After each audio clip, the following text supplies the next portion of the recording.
from your Italian nutrition therapist Emanuele. So far we have seen what food to choose and what food not to choose, and what guideline to use or rules when we choose our food.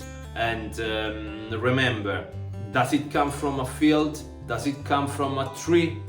Does it come from an animal? This is food.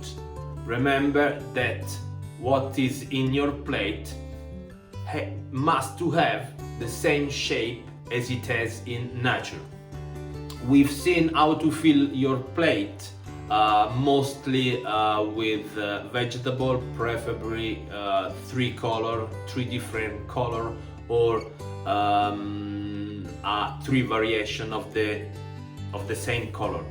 And when you eat starchy vegetable, remember, go for it, but once per week, maximum twice. Remember to eat your starchy vegetable with the skin on, in order to slow down the sugar absorption. And this is what I've been talking about so far in my previous episode. Today I want to focus on protein, because there is a huge misconception about it. Let's see what it is. Everyone is concerned about protein intake nowadays, and the food industry made a huge business around it. We see label saying high in protein, or good source of protein, or added protein, and so on. But there is no lack of protein in the modern diet. We never see someone getting ill because they don't eat enough protein, but it's the right opposite. We do eat more protein than we should do. On an average, we eat 150 to 300 grams of net protein per day, when we should eat around 46 grams to 56 grams of net protein per day, depending on sex and body mass and activity. Now, overloading protein means two things. First, the conversion of the non-synthesized protein in sugar, and eventually the conversion of this sugar in stored fat.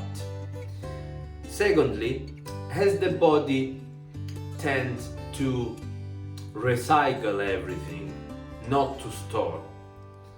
And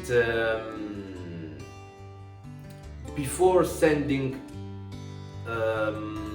protein to waste, he tried to recycle. He tried to see if there is something to grow in our body. So it suggests our body to overgrow tissue or to replicate cells. Now the problem is when we have cancer cell developing. We do have cancer cells in our body, and every day they are killed by our immune system. The problem is when we go to overfeed them, we go to stimulate them in replication, and the overload in protein may help cancer cell to develop. Now, say that we want to know our recommended daily allowance, which is 0.8 gram per kilograms of your body weight. That can be increased to 1.2 grams per kilograms of your body weight for mass building or repair. You can also use the rules of your palm. Also, bear in mind that the body cannot synthesize more than 22 gram to 28 gram of protein per meal. So, for example, if your daily recommended intake is 56 grams of protein net.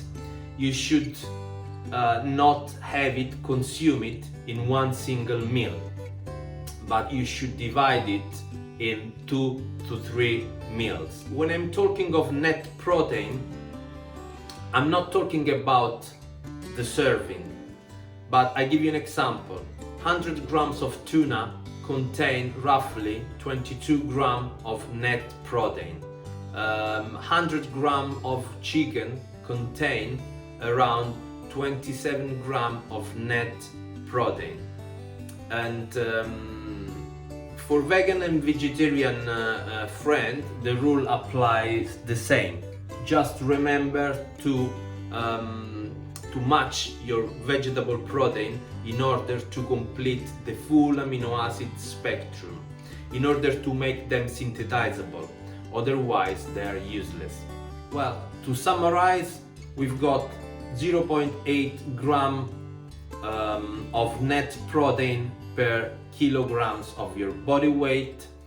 The average man and woman should consume, based on this calculation, around 46 to 56 grams of net protein per day.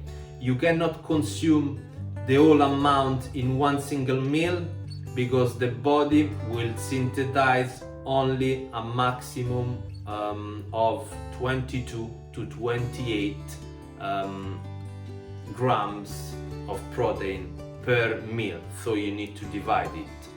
And if you are training, if you are an athlete, or if you have a very active lifestyle, you can increase your protein intake from 0.8 grams per kilograms to up to 1.2, 1.5, depending on your activity is if it's intense or if it's aerobic.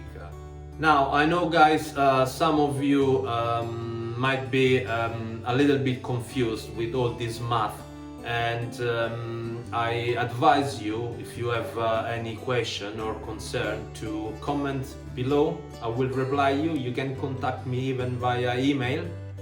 You can find my contact. And for today is all.